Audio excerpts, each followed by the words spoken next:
بسم اللہ الرحمن الرحیم نحمدہ ونصلی علی رسولہ الکریم۔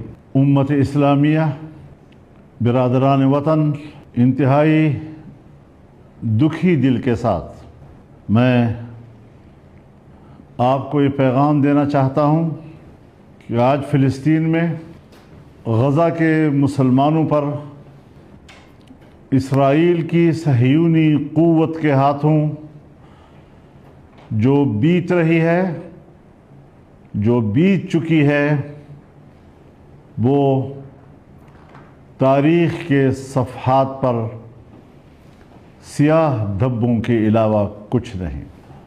انہوں نے امن معاہدہ توڑ کر غزہ پر شب خون مارا ہے، جو بزدلی کی تاریخ کا حصہ تو بن سکتا ہے، کبھی بھی اس کو بہادری کا عنوان نہیں دیا جا سکتا۔ یہ وہ بزدل قوم ہے کہ جس کی پوری تاریخ پر قرآن کریم گواہ ہے کہ انہوں نے انبیاء تک کو قتل کیا ہے۔ انہوں نے معاہدات رسول اللہ صلی اللہ علیہ وسلم کے زمانے میں بھی توڑے ہیں۔ یہ آج بھی اسی روش پر قائم ہیں۔ یہ ایک ناقابل اعتماد قوم ہے، اور آج وہ دنیائے اسلام اور بالخصوص دنیائے عرب کی پیٹھ میں گھونپا گیا ایک خنجر ہے جو آج بھی اس کا خون رس رہا ہے۔ آج فلسطین میں غزہ کے مسلمانوں کا خون پیا جا رہا ہے، ان کا گوشت نوچا جا رہا ہے، ان کی ہڈیاں چبائی جا رہی ہیں، چوسی جا رہی ہیں۔ آج شیرخوار بچے بغیر کسی سرپرستی کے تڑپ رہے ہیں، اپنی زندگی اور موت کی کشمکش میں مبتلا ہیں۔ جو کچھ وہاں ہوا،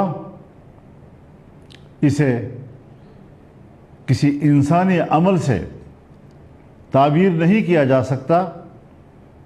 یہ سفاکیت اور درندگی ہے، اور نیتن یاہو ایک جنگی مجرم ہے، ایک ایسا جنگی مجرم جس کو عالمی عدالت انصاف نے گرفتار کرنے کا حکم دیا ہے، جس نے صہیونی قوتوں کے بمباریوں کو خلاف قانون قرار دیا ہے، اسے جرم قرار دیا ہے۔ لیکن نہ تو عدالتوں کی سنی جا رہی ہے، نہ کسی قانون کا احترام ہو رہا ہے، نہ کسی اخلاقیات کا کوئی دائرہ موجود ہے، اور ستم بالائے ستم یہ کہ امریکہ اور یورپ جو خود کو انسانی حقوق کے علمبردار سمجھتے ہیں، انسانی حق کے اس قتل عام پر صہیونیت کا ساتھ دے رہے ہیں۔ اس ساری صورتحال میں جو ان کو حالیہ 14 مہینوں میں ذلت آمیز شکست کا سامنا ہوا، اور امن معاہدہ بھی فلسطینیوں کی عزت اور غزہ کی عزت کا ذریعہ بنا، اپنی خفت مٹانے کے لیے انہوں نے اس وحشتناک اور شرمناک کردار کا آغاز کیا۔ میں ایک بار پھر اپنے اس بات کو دہرانا چاہتا ہوں کہ گردن کا کٹ جانا اسے کبھی شکست نہیں کہتے، گردن کا جھک جانا یہ شکست کا نام ہے۔ فلسطینیوں کے سر تو کٹ گئے، لیکن انہوں نے سر جھکایا نہیں، وہ سرنگوں نہیں ہوئے، انہوں نے ہجرت بھی نہیں کی، بھاگے بھی نہیں، لیکن آج وہاں ایک انسانی سانحہ درپیش ہے۔ وہاں پر اب تک 60,000 غزہ کے مسلمان شہید ہو چکے ہیں، اور جس میں 18,000 بچے اور 12,000 خواتین شامل ہیں، اور 1.5 لاکھ تک وہاں کی زخمیوں کی تعداد پہنچنے کا اندیشہ ہے۔ اس ساری صورتحال میں 3 لاکھ سے زیادہ عمارتیں زمین بوس ہو چکی ہیں۔ کسی ایک شخص کے لیے بھی کوئی ایک کمرہ بھی نہیں بچا جہاں وہ اپنا سر چھپا سکے۔ انہوں نے عید الفطر بھی اپنے کھنڈر بنے گھروں میں گزاری ہے۔ انہوں نے دنیا کو پیغام دیا ہے کہ ہم ان حالات میں بھی عید کی خوشی منا سکتے ہیں۔ دنیا اسلام کے شانہ بشانہ ہم اپنا اسلامی تہوار بنا سکتے ہیں، اور ہمارے حوصلے بلند ہیں۔ چھوٹے چھوٹے بچوں کے بیانات سنتے ہیں، ان کی گفتگو سنتے ہیں، تو ایک طرف ہر چند کے ہمیں ان کو شاباش دینا ہوتا ہے کہ کس قدر بلند حوصلے، ہمالیہ سے بھی بلند ہمت اللہ نے ان کو عطا کی ہے۔ لیکن دوسری طرف جب ہم یہ دیکھتے ہیں کہ وہاں پر نہ ادویات ہیں، نہ غذا ہے، اور انسانیت تو خاموش، اسلامی دنیا کا حکمران بھی خاموش ہے۔ اگر ہم قرآن کریم کا مطالعہ کریں تو جرم کرنے والا اور جرم پر خاموش دونوں برابر کے مجرم تصور کیے گئے، اور جب اللہ کا عذاب آیا تو دونوں پر برابر کا عذاب آیا ہے۔ اسلامی دنیا کے حکمرانوں، تمہیں کیا ہو گیا ہے؟ یہ اقتدار اور یہ عزت یہ تو اللہ ہی کے ہاتھ میں ہے۔ جب چاہے تمہیں اقتدار سے اتار دے، جب چاہے تمہیں اقتدار دے، جب چاہے تمہیں عزت دے، جب چاہے تم سے عزت کی چادر چھین لے۔ پھر تم امریکہ کے سامنے کیوں سرنگوں ہو؟ تم ایک انسانی قوت کے سامنے کیوں سرنگوں ہو؟ تم نے تو کلمہ توحید پڑھا ہے۔ توحید کا تقاضا صرف اللہ کے سامنے جھکنا ہے، لیکن اسلامی دنیا کا حکمران امریکہ اور مغرب کے سامنے جھک رہا ہے۔ اللہ کے سامنے تمہارا یہ ایمان کیسے قبول ہوگا؟ توحید کا یہ دعویٰ کیوں کر اللہ کے حضور میں جھوٹا نہیں ہوگا؟ اب بھی وقت ہے، سنبھل جاؤ، امت مسلمہ کی آواز بن جاؤ۔ امت مسلمہ آج بھی ایک ہے، ایک صف میں ہے، لیکن ان کے حکمران ان کے جذبات کی ترجمانی نہیں کر رہے ہیں۔ وہ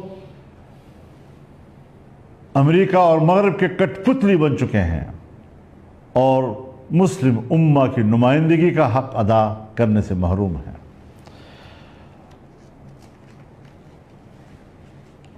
اسرائیل اپنے مذموم عزائم کی طرف بڑھ رہا ہے۔ ایک گریٹر اسرائیل، جس کا معنی یہ ہے کہ جو دن آج فلسطین پہ گزر رہے ہیں یا گزرے ہیں، یا آگے بڑھیں گے۔ کوئی عرب ملک نہیں بچے گا،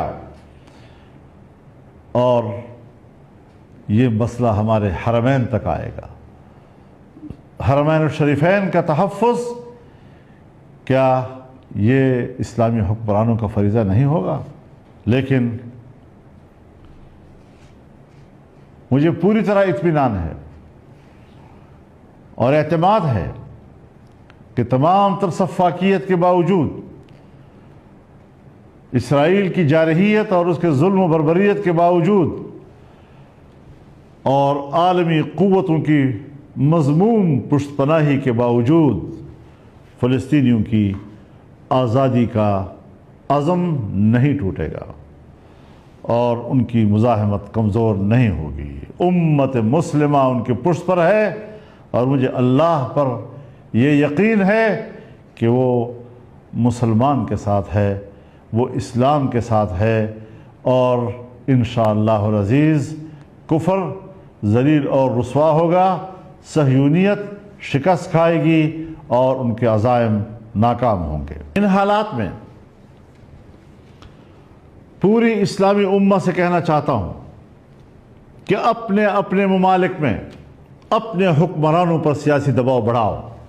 یہ وقت ہے کہ آپ حکمرانوں کو جھنجھوڑیں، ان کے اندر ایک احساس بیدار کریں کہ تمہاری ذمہ داری کیا ہے۔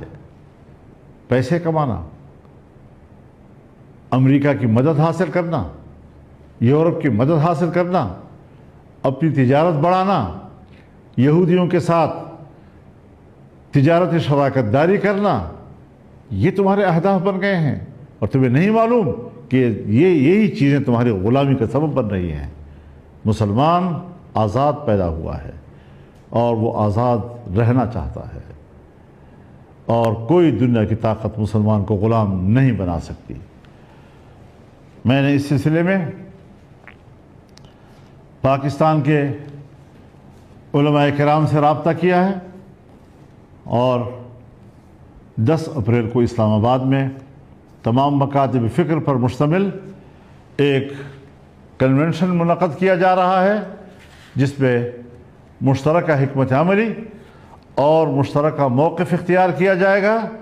اور اس کے ساتھ ہی میں یہ اعلان کرتا ہوں کہ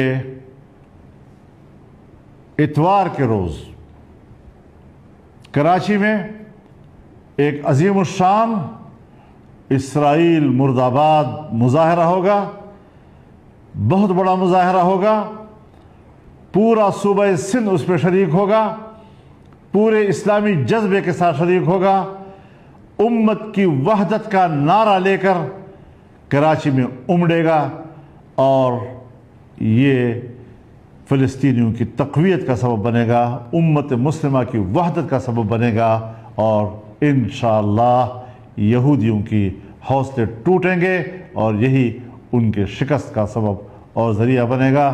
اللہ تعالی فلسطین اور اہل غزہ کا حامی و ناصر ہو، ان کی عزت و حرمت کا حامی و ناصر ہو، اور امت مسلمہ کے اللہ خود ہی نگہبانی فرمائے اور ہماری خطاؤں کو نہ دیکھے، وہ اپنی رحمت کو دیکھے اور اپنی غیبی مدد کو دیکھے، اور جس طرح آج تک وہ امت مسلمہ کی مدد کرتا چلا آیا ہے، آج بھی ہم اسی کی مدد کے محتاج ہیں۔